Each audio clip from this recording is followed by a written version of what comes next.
Sarah had traveled from out of town to celebrate her friend's birthday in San Francisco, expecting a simple dinner and good conversation. What she got instead was a masterclass in how one person's assumptions can financially ambush an entire table of strangers. The restaurant was upscale, but not intimidating. The kind of place where you could have a nice meal without breaking the bank if you ordered thoughtfully. Sarah, who doesn't drink alcohol and follows a pescatarian diet, was mentally calculating a reasonable budget when everything went sideways before she even saw a menu. "Someone already ordered for your table," the server announced when Sarah tried to place her order. Her stomach dropped. She hadn't agreed to family-style dining, and more importantly, she barely knew these people. This was her first time meeting 8 of the 10 people at the table. She only knew the birthday girl and one mutual friend. At the far end of the table, one woman had taken it upon herself to become the evening's self-appointed coordinator, ordering with the enthusiasm of someone spending other people's money.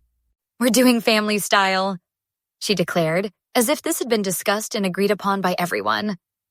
But Sarah, sitting at the opposite end, had never heard any such conversation. Neither had several others around her. Sarah politely explained her dietary restrictions and ordered separately: a $23 pasta dish and a $10 mocktail. Simple. Reasonable. Within her comfort zone for a birthday dinner with mostly strangers. Then the food arrived and kept arriving.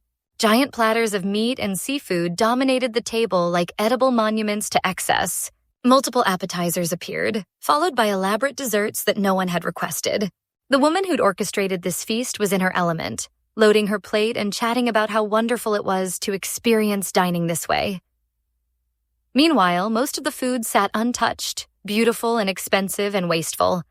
The irony was thick enough to cut with a steak knife. One woman hadn't eaten anything all evening, admitting she couldn't afford restaurant prices but had come for the vibes. Another person ate quickly and left early, disappearing into the San Francisco night before the check arrived. The orchestrator of this culinary chaos methodically packaged up mountains of leftovers, claiming them as her reward for organizing the meal. 3 days later, the text message arrived like a financial bomb. $150 per person. The bill was over $1,000. Sarah's carefully budgeted $33 evening had somehow transformed into a $150 nightmare. She stared at her phone in disbelief. She'd eaten one pasta dish and sipped one mocktail while watching strangers consume 20+ as cocktails and premium dishes she'd never agreed to subsidize. "I only ordered $33 worth of food and drink," Sarah replied, her fingers trembling slightly as she typed. The response came quickly from the birthday girl, dripping with disappointment. "I understand, but the expectation at group dinners is everyone splits evenly. It's like the cost of entry to share the experience." Cost of entry? For whose experience? Sarah had experienced watching her budget explode while a stranger hoarded leftovers worth more than most people's weekly grocery bills. She'd experienced the sinking realization that she'd been financially ambushed by people who viewed splitting checks as some kind of social tax on fiscal responsibility.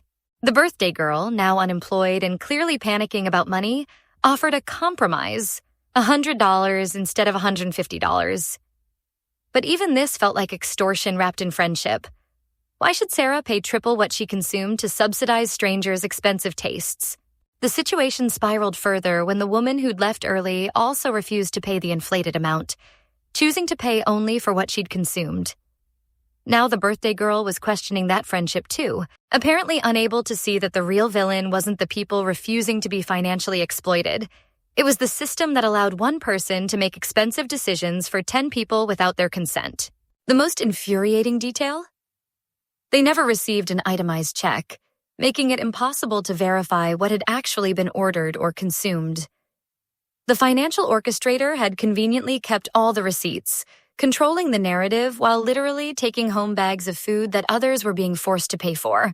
Sarah found herself in the surreal position of being painted as selfish for refusing to subsidize a meal she'd never agreed to eat, ordered by someone she'd never met, benefiting people who'd consumed far more than their share while she ate modestly and soberly. What do you think? Should Sarah pay for food she didn't eat and drinks she didn't order just to keep the peace?